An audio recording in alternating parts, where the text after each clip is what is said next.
क्या आपने कभी कल्पना की है कि हजारों साल पहले भारत में एक ऐसा विमान था जो आज के किसी हेलीकॉप्टर या जेट से भी ज्यादा शक्तिशाली था? एक उड़ंक टोला जो मन की गति से उड़ता था, जो सोचो वही मंजिल मिल जाती थी। क्या यह सिर्फ कल्पना है या रामायण में वर्णित पुष्पक विमान एक सच्चाई है? रामायण का एक अद्भुत रहस्य। हर किसी ने रामायण के बारे में सुना है, लेकिन क्या आपने कभी उस उड़ंक टोले के बारे में सोचा है जिसमें राम, सीता और लक्ष्मण लंका विजय के बाद अयोध्या लौटे थे? हाँ, हम बात कर रहे हैं पुष्पक विमान की। एक ऐसा विमान जिसे आज के वैज्ञानिक भी देखकर चौंक जाएं। मन की गति से उड़ने वाला, बिना इंजन, बिना चालक और बिना किसी ईंधन के। कहते हैं वो विमान मन से सोचो और वहीं पहुंच जाओ, ऐसा अद्भुत यंत्र था। क्या यह सिर्फ पौराणिक कल्पना है या फिर ऐतिहासिक सत्य जिसे हम जानबूझकर नजरअंदाज कर रहे हैं? इस कहानी में हम इस रहस्य से पर्दा उठाएंगे, इतिहास, विज्ञान, मिथक और भावनाओं के साथ। रावण और पुष्पक विमान की कहानी त्रेता युग की बात है। रावण लंकापति, शिव भक्त, परम ज्ञानी, किंतु अहंकार से भरा। रावण ने कुबेर, जो धन के देवता और उसके सौतेले भाई थे, से पुष्पक विमान बलपूर्वक छीन लिया था। रामचरितमानस में आता है, पुष्पक विमान बैठ रघुराई, चले संग सिए सुंदरी भाई तुलसीदास। इसका अर्थ, राम पुष्पक विमान में बैठकर सीता और लक्ष्मण सहित अयोध्या के लिए चले। पुष्पक विमान की विशेषताएं। यह विमान सोने से बना था। यह अनंत दूरी तय कर सकता था। इसमें चालक की आवश्यकता नहीं थी। जिसकी इच्छा हो वही इसे चला सकता था। रावण ने सीता हरण भी इसी विमान से किया था और युद्ध जीतने के बाद श्री राम भी इसी से लौटे थे।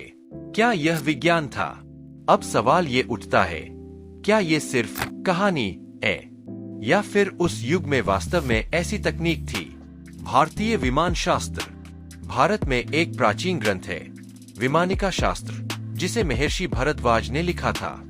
इस ग्रंथ में 100 से अधिक पृष्ठों में विमानों की रचना, प्रकार, उनके संचालन, ईंधन, नियंत्रण और युद्ध तकनीक तक का विस्तार से वर्णन है।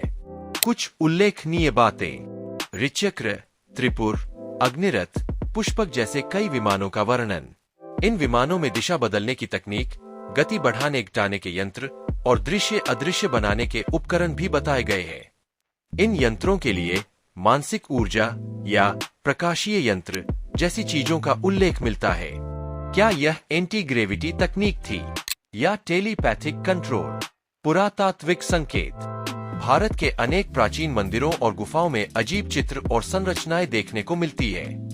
एलोरा और अजंता की गुफाएं, इनमें कुछ चित्र विमानों की तरह लगते हैं। बेलूर का मंदिर, कर्नाटक, यहाँ विमान के आकार के नक्काशी मिले हैं। बृहदेश्वर मंदिर, इसके गर्भगृह के ऊपर भी एक संरचना है जो बहुत कुछ स्पेसशिप जैसी लगती है। क्या ये केवल आस्थाओं की मूर्तियां हैं या पुराने यंत्रों की यादें जो पत्थरों में गढ़ी गईं? अब आइए समझते हैं इसे आज के विज्ञान की नजर से। एक रिमोट कंट्रोल्ड सिस्टम्स। आज हम ड्रोन, रोबोट और आई से कंट्रोल होने वाली गाड़ियों का युग देख रहे हैं। तो क्या पुष्पक विमान उस युग का आई कंट्रोल्ड फ्लाइंग व्हीकल था? 2. क्वांटम लेविटेशन बटा एंटीग्रेविटी। वैज्ञानिक अब क्वांटम फ्लोटेशन और एंटी ग्रेविटी पर रिसर्च कर रहे हैं। ऐसे में पुष्पक का हवा में रहना और आवाजहीन गति चौंकाती है। 3. Mental control systems. आज न्यूरालिंक जैसे प्रोजेक्ट सोच के माध्यम से मशीनें कंट्रोल कर रहे हैं। पुष्पक विमान मन से नियंत्रित होने की बात करता है। विदेशी ग्रंथों में पुष्पक जैसा वर्णन। ये रहस्य सिर्फ भारत तक सीमित नहीं है। ग्रीक माइथोलॉजी में हेलियोस चैरियट, एक सूर्य देव का रथ था जो उड़ता था। माया सभ्यता में भी उड़ने वाले यंत्रों का जिक्र है। सुमेरियन ग्रंथों में भी एक उड़ने वाले वाहन, अनुनाकी, द्वारा संचालित होने का उल्लेख है। तो क्या दुनिया भर की प्राचीन सभ्यताएं एक ही तकनीक से जुड़ी थीं? पुष्पक आज कहाँ है? क्या पुष्पक विमान आज भी अस्तित्व में है? कुछ किंवदंतियों के अनुसार हिमालय की गुफाओं में अब भी विचित्र यंत्र छुपे हैं। तिब्बत के लामा ऐसी चीजों के दर्शन करने की बात करते हैं। ऋषिकेश के पास एक योगी ने दावा किया था कि उन्हें उड़ते यंत्र के दर्शन हुए हैं जो समय समय पर आकाश से प्रकट होते हैं। कहीं ऐसा तो नहीं कि वो यंत्र आज भी नींद में है, बस किसी युग पुरुष के प्रकट होने की प्रतीक्षा में? क्या वो समय फिर आएगा जब तकनीक और अध्यात्म एक होंगे, जब मनुष्य अपनी चेतना से यंत्रों को चलाएगा, जब विश्व फिर से वैमानिक युग में प्रवेश करेगा? क्या हम पुष्पक युग के उत्तराधिकारी हैं? क्या पुष्पक केवल कल्पना है? नहीं, पुष्पक केवल कल्पना नहीं है।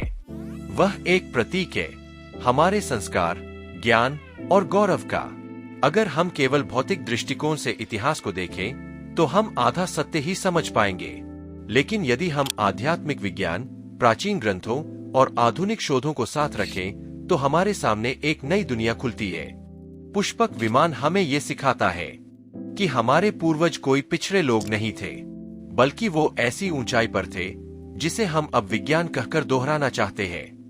अगर ये कहानी आपको जरा भी प्रेरणादायक या सोचने लायक लगी हो तो कृपया इसे दूसरों से शेयर करें। कमेंट में जरूर बताइए, क्या आप पुष्पक विमान को इतिहास मानते हैं या पौराणिक कल्पना?